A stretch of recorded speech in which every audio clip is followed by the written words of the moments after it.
Hello YouTube.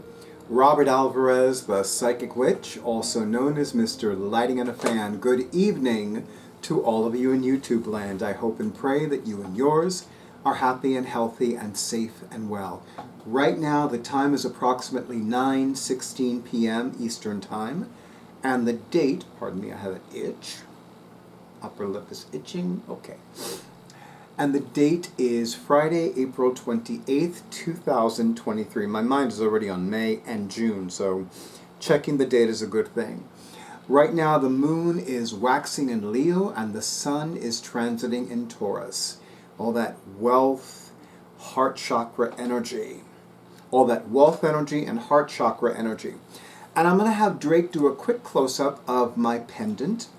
I had the honor and pleasure of purchasing this pendant at Notions and Potions in beautiful Beacon, New York. It is a green aventurine.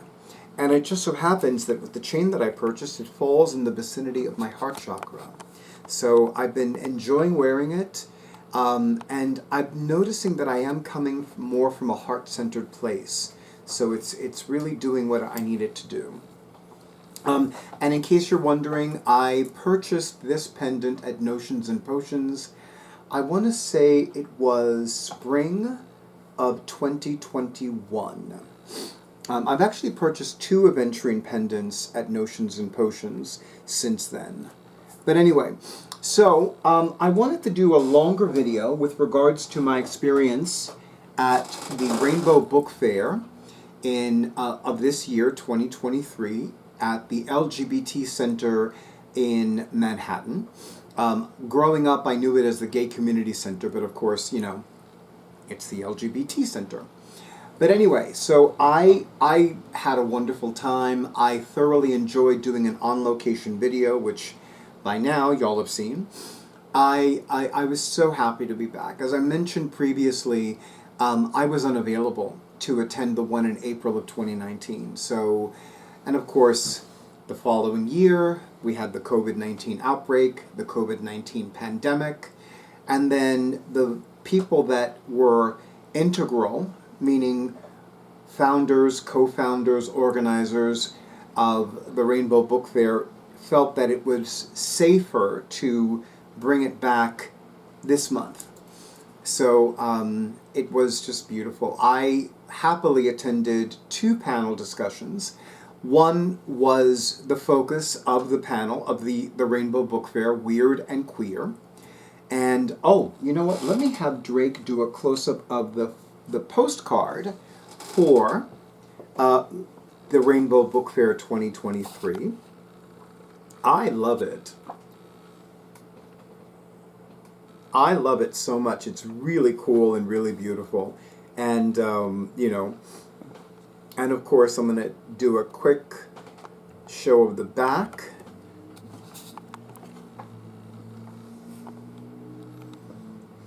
It just made me so happy.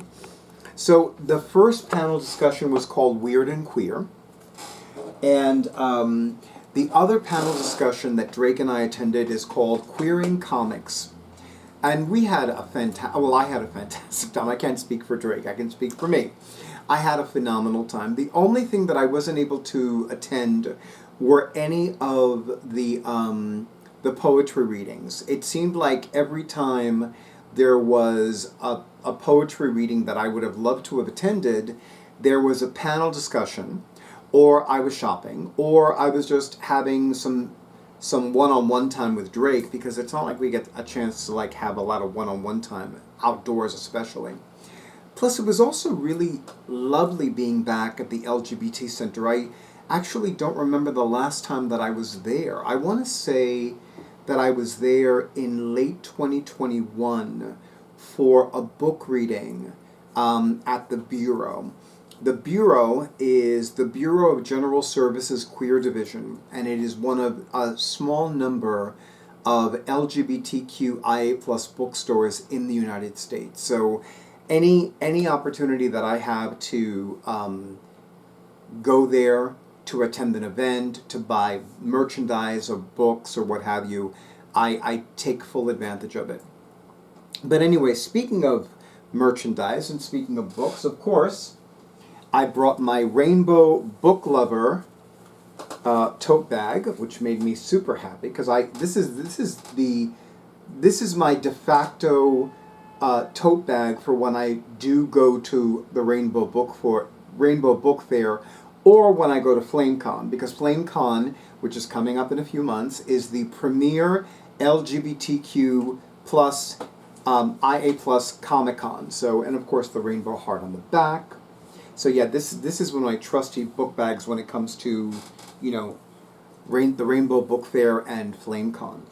I want to show you this gorgeous piece of art that I purchased. His name is Christopher, and he's super cute and super elegant.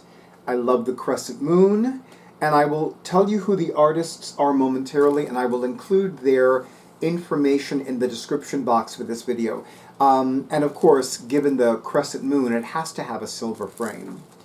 And the artists have this set of bookmarks that depict the aces from the tarot.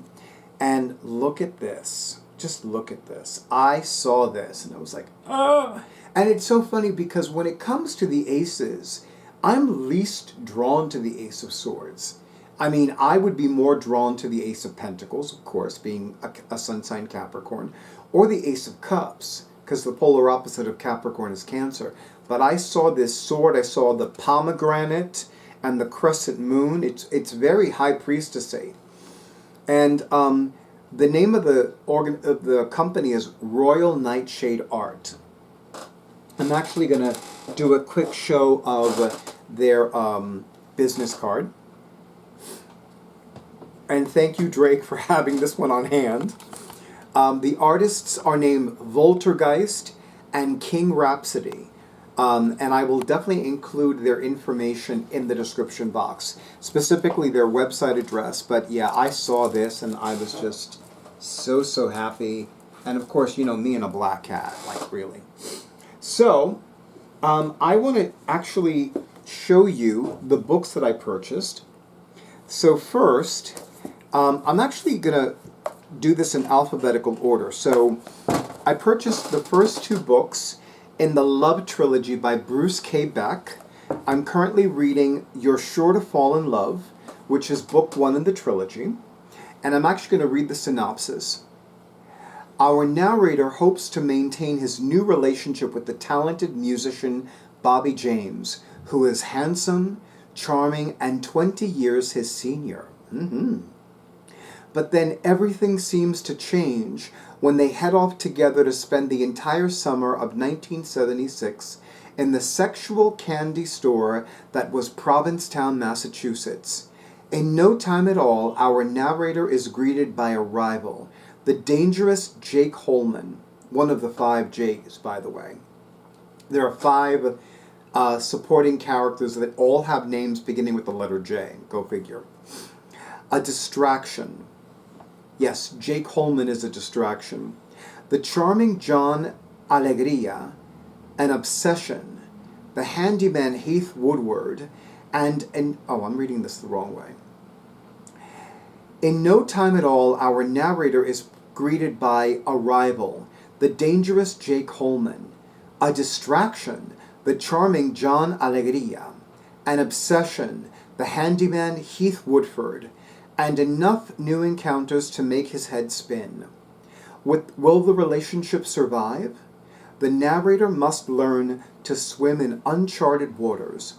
Luckily, he finds some new friends to help him on his journey. Bunny Babbitt is a wisecracking black drag performer with uncanny perception. And Anita Lopez is a middle-aged housewife and mother who shows our narrator just how deep a heart can go. But not until he passes through profound grief and even violence can he manage to do some growing up and finally find his voice.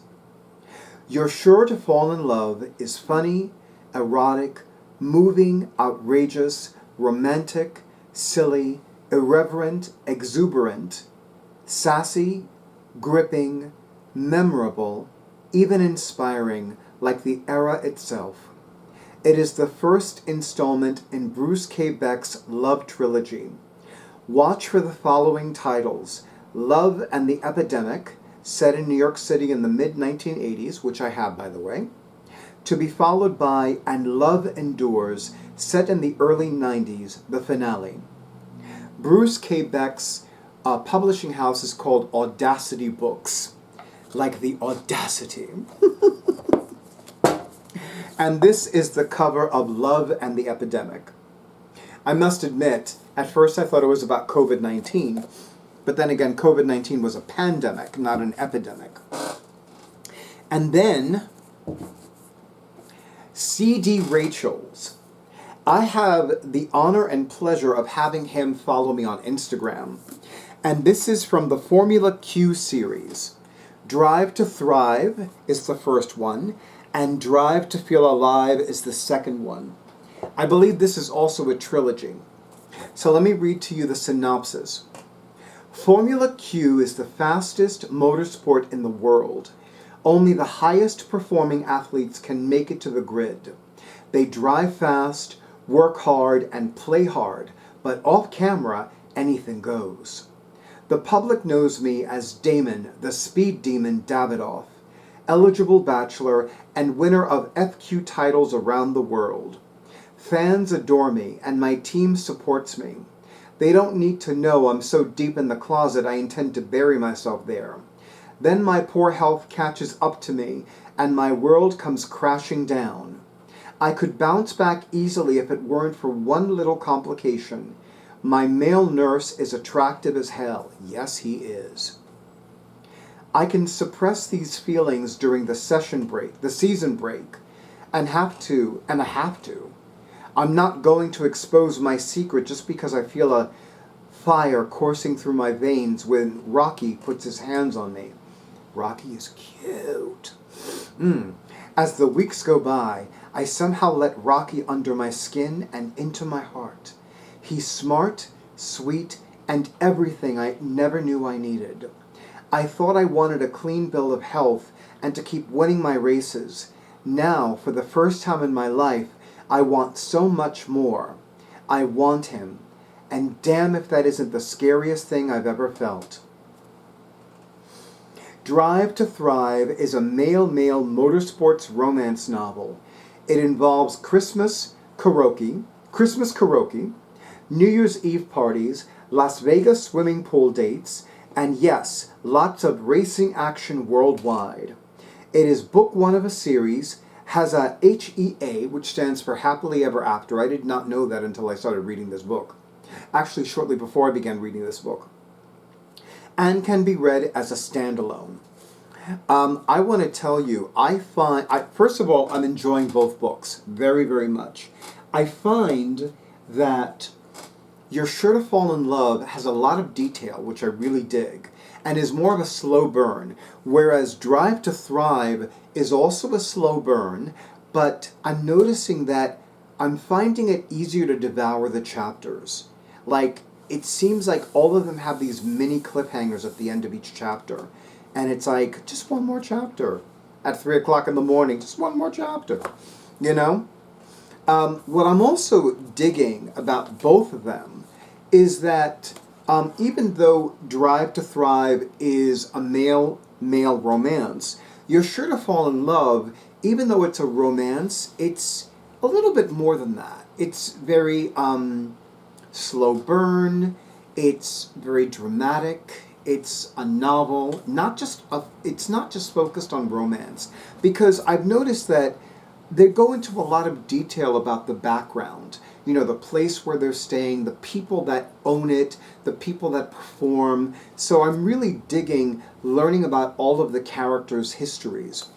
But this is solely focused on Damon and Rocky. And some supporting characters, but very few. Not as much as You're Sure to Fall in Love. I loved. The other thing that I did was I attended a special bonus event, which was at 5 p.m. and it featured the artist named Slava Mogotin. Slava Mogotin is a brilliant, in-your-face artist, And he's an openly gay man. He's Russian. He absolutely uses his art to protest the persecution of the LGBTQIA plus community in his native Russia. Not to mention the fact there was a really great showing of a combination of short films. And there was a preamble at the beginning that said, please do not try to understand what you're about to see. It was a combination of music videos, erotica, some short films on different themes. It really was phenomenal. And it was really interesting to notice. There was one short film in particular called Sex Offender. And it depicted this little boy who was preaching the Bible. And it was interesting to note how many people left after this short film ended. I mean, I counted 5, actually. 5 or 6. And it was interesting because all I could think of was, here are these 2 older men that are looking at this little boy preaching the Bible. The boy couldn't have been any more than like 5 or 6 years of age. And all I kept thinking about was, here are all of these Republicans and so-called pussy boys, oops, I meant Proud Boys, that are calling members of the LGBTQIA plus community groomers. Like we're all grooming children to molest them and all that other nonsense. Whereas all these churches have decades worth of priests and bishops molesting altar boys and other children of the congregation, and I have yet to hear about a drag queen molesting a child, okay? So, but I want to tell you something. Seeing the face of that little boy preaching the Bible left me feeling very cold. And I was like, those are the real groomers. Because why is a child of 5 or 6 years of age preaching the Bible to a whole congregation? Like, how indoctrinated did this child have to be to just know how to read these words so early on and to preach them with the same kind of brimstone fervor that one would see in these churches that are like, you must fear God? It was very chilling and very disturbing. I found it very chilling and very disturbing, and I promised you I would not go to that church, because as far as I was concerned, that little boy was evil incarnate. Truly, I felt that that little boy depicted in that Sex Offender short film was evil incarnate.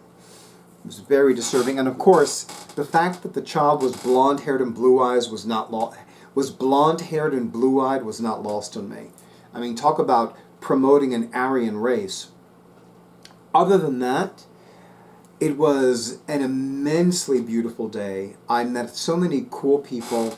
The first panel I really enjoyed because it talked about the supernatural. It talked about the things that the LGBTQI plus community would associate with weird and queer. There was a professor who had written a compilation of Gothic tales, and I wanted to buy all of their books. I really did. And it was moderated by Perry Brass, who is one of the co-founders of the Rainbow Book Fair. And I first learned about Perry Brass through his book Warlock. Warlock, I want to tell you, I need to really read that book again, because it was so riveting, and it was so brilliantly written. And for the record, I have several books written by the Perry Brass. And Felice Picano was a part of this panel discussion. I'm like, here are 2 super big names in gay literature. And I was just like, oh my goddess, like really, really, really, just, I was so thrilled to be there. And there were so many other authors that I'd never heard of before.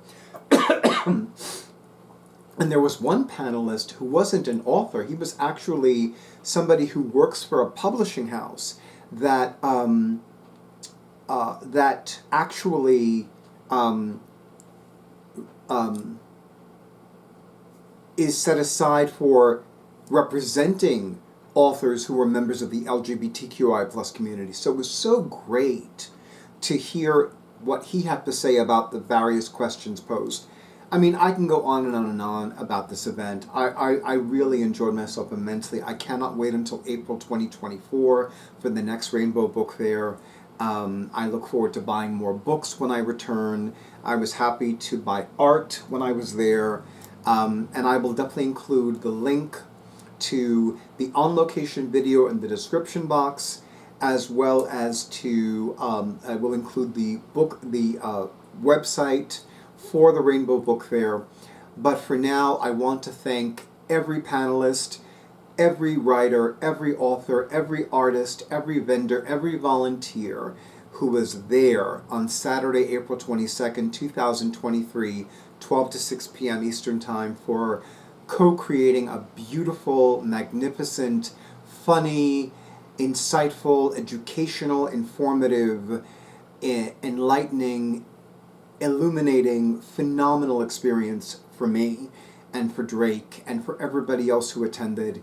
And of course, I want to thank Donnie and Greg, the co-founders of the Bureau, for just being their wonderful, intelligent, compassionate, caring, charming selves, and everything they do to bring so much good juju to the Bureau and to the LGBT Center as well.